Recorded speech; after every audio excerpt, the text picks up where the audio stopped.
kembali lagi ke Surabaya.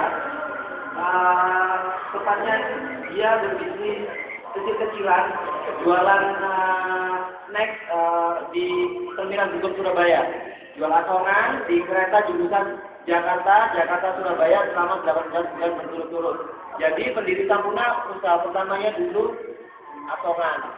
Teman-teman boleh pulang dulu. Saat usianya dia menekuni usaha asongan tersebut selama 18 bulan berturut-turut. Saat memiliki sedikit tabungan, dia membeli sepeda yang sebelah sana. Sepeda tersebut kita yakini asli milik pendiri Sampurna, yaitu Bapak Listinti. Sepeda itu digunakan untuk menjual arang keliling kota Surabaya.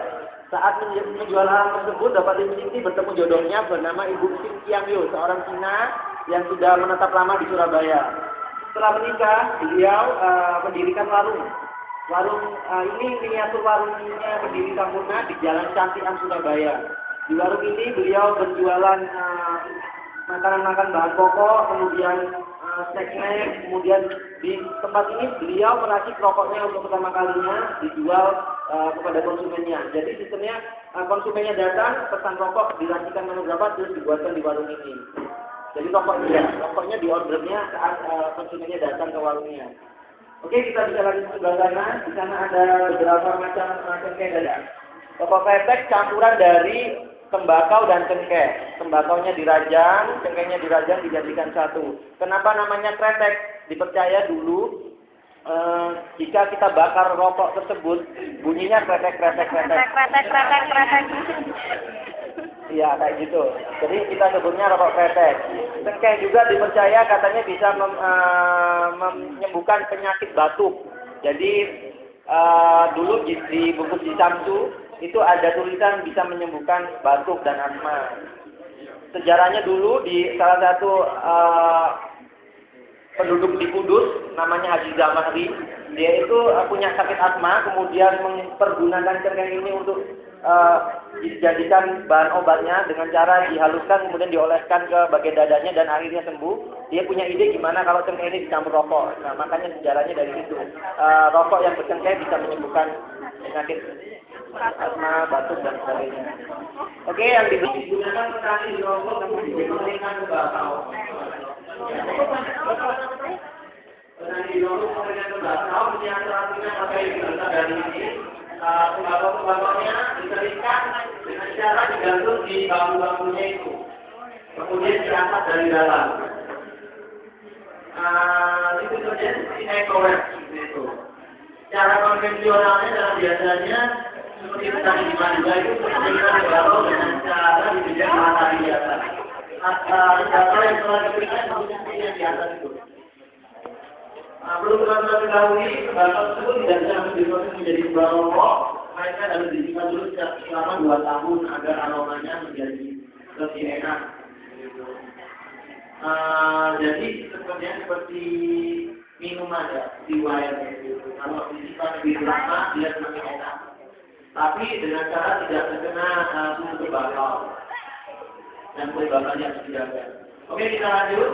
Setelah tembakau tersebut disimpan selama 2 tahun, tembakau itu masih lengket, kita menggunakan alat yang di samping ini. Alat di samping ini untuk menghasilkan tembakau, ini di kotak-kotak. Alat ini dipergunakan pada tahun 90-an, kita sekarang sudah punya alat yang digunakan.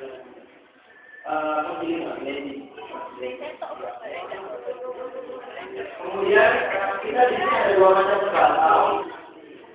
Rata-rata petani di Indonesia mensuplaikan sudah dari satu layanan seperti ini.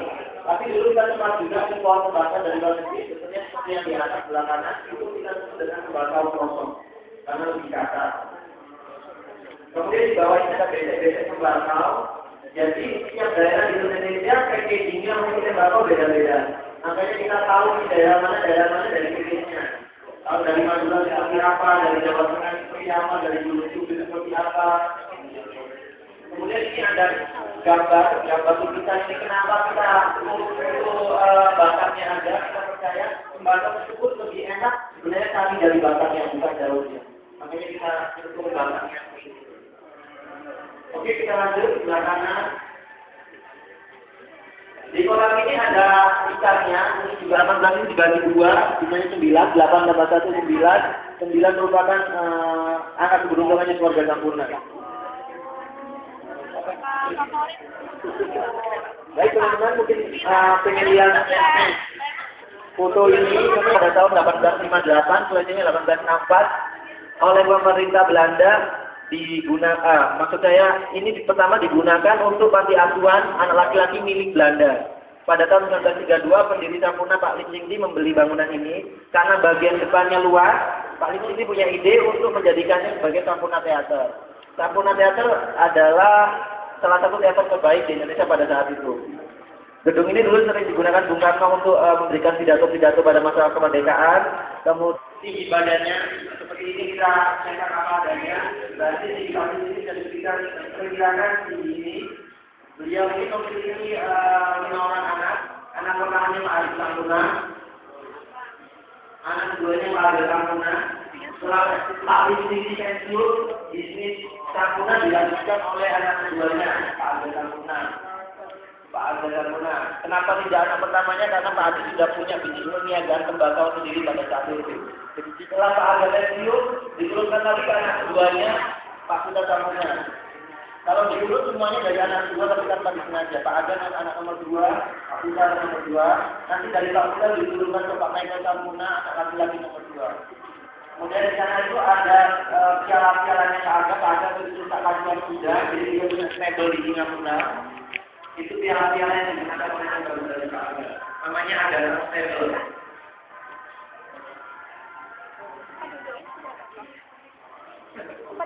Iya, jadi ini semuanya proses di sini. Sekarang sudah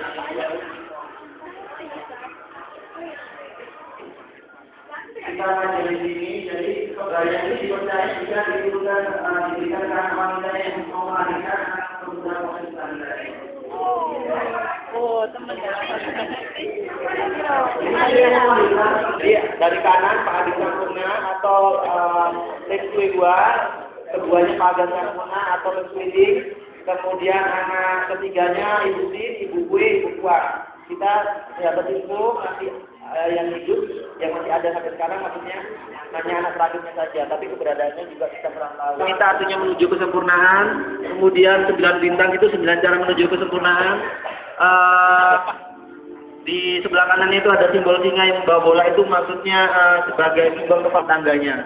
Kemudian ada tengah-tengahnya itu ada simbol seperti pelang setia, itu sebenarnya peralihan dari 3 tangan yang di tembok-tembok bangunan ini. Ini bisa Sampurna. Beliau menjadi presiden direktur pada saat usianya 28 tahun. Pada tahun 2005 saham kita dijual ke Philip Morris sebesar 97,5%. Transisi sampai sekarang sekitar 90% sudah di Philip Morris. Jadi keluarga tidak mengelola bisnis rokok di Sampurna lagi. Sudah duluan oleh Pak Putra Sampurna. Di bungkusnya dikasih simbol A, ini tidak lain adalah simbol dan inisial dari nama ayahnya sendiri Pak Agan Sampurna. Kalau di bangunan ini adalah dan sentra untuk segala keterangan, kita punya pabrik mesinnya di Pandaan. Untuk di samping ini adalah pabrik mesin kita di Pandaan, luasnya 153 hektar. Semua rokok body besar kita produksi di sini. Kenapa luas 153? Kalau teman-teman itu 1 tambah 5 tambah 3 9. Kemudian itu kan hektar, kalau dipindah satuan lain di hektar kan tetap jumlahnya 9 kalau dikalkulasi. Di atas ini ada Sampurna Enterprise Center, ini digunakan untuk karyawan yang mau menghadapi masa pensiun. Jadi kita berikan bekal-bekalnya di sini untuk menghadapi masa pensiun. Yang di sebelah sana ada Pak Putra sama adik Sampurna juga, jadi sepupuan antara Pak Putra dan Pak Budi.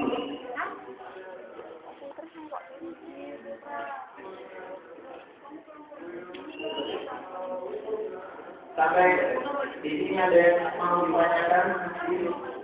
Ini proses produksi dulu, dan sekarang pun kita sebut juga ada istilah tingwe, meeting dewe, ya kayak gitu.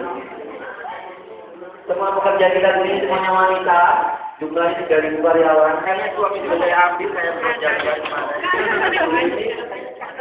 Ini ya Panama. Jadi ini Panama itu apa? Dulu Pak Agatha Purna sebelum mengelola bisnis pabrik rokok, kita Klub Agatha Purna membantu dia secara supervisi. Jadi secara kualiti kontrol kita bantu, tapi pekerjanya, tembakaunya, terus namanya dari Pak Sri Sultan sendiri, dan di area jualnya hanya area kerabat saja. Bisa lihat company profile sekarang.